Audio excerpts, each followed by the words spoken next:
Here is a NFL Wildcard round preview. Feel free to pause at any time. Seattle faces San Francisco for the third time this season. Both Week 2 and Week 15, the 49ers beat them. San Francisco has been a decent wide receiver matchup. Seattle has been a good tight end and running back matchup.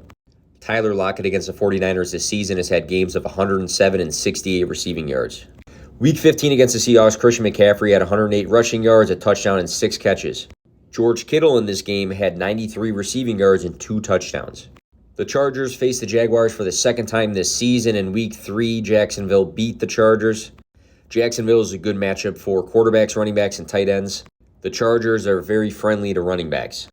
Against the Jaguars in Week 3, Justin Herbert threw for 297 passing yards. Keenan Allen has been balling out since he returned from injury, and Eckler in that Week 3 game had 8 targets. Trevor Lawrence against the Chargers threw 3 touchdowns in Week 3. James Robinson and Travis Etienne combined for 145 rushing yards. It's going to be the Etienne show this week. Miami faces Buffalo for the third time this season. Miami won the first matchup, Buffalo the second matchup. It's been a good set of games. Buffalo has been friendly to wide receivers. Miami to quarterbacks and tight ends. Week 15 against the Bills, Tyreek Hill caught 9 passes for 69 yards and a touchdown. Jalen Waddle had 114 receiving yards in this same game and also a touchdown. Josh Allen against the Dolphins this season has had games of 400 yards and 2 touchdowns, and then 304 yards and 4 touchdowns.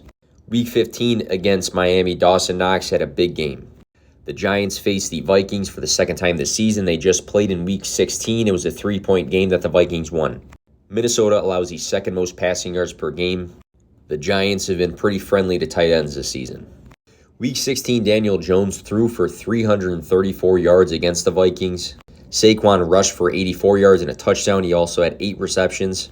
Then all of Slayton, Hodgins, and Richie James had big games against the Vikings. Against Minnesota, TJ Hockenson had his best game of the season. Jefferson went for 133 receiving yards and a touchdown in the same game. The Ravens face the Bengals for the third time this season. Baltimore won the first matchup, Bengals the second matchup. The Bengals are somewhat friendly to tight ends, and Baltimore is friendly to wide receivers. Mark Andrews had 89 receiving yards and then 100 receiving yards in the 2 games against the Bengals. 86 yards and a touchdown for Jamar Chase in Week 18 versus the Ravens. Dallas versus Tampa Bay for the second time this season. Tampa Bay smoked them Week 1. Dalton Schultz had a pretty good game in Week 1 against the Buccaneers. He had 62 receiving yards. In the same matchup, Mike Evans had 71 receiving yards and a touchdown. Leonard Fournette had a season-high 127 rushing yards. If you want to take a look at some anytime score odds there or player props below for these games, you can do so.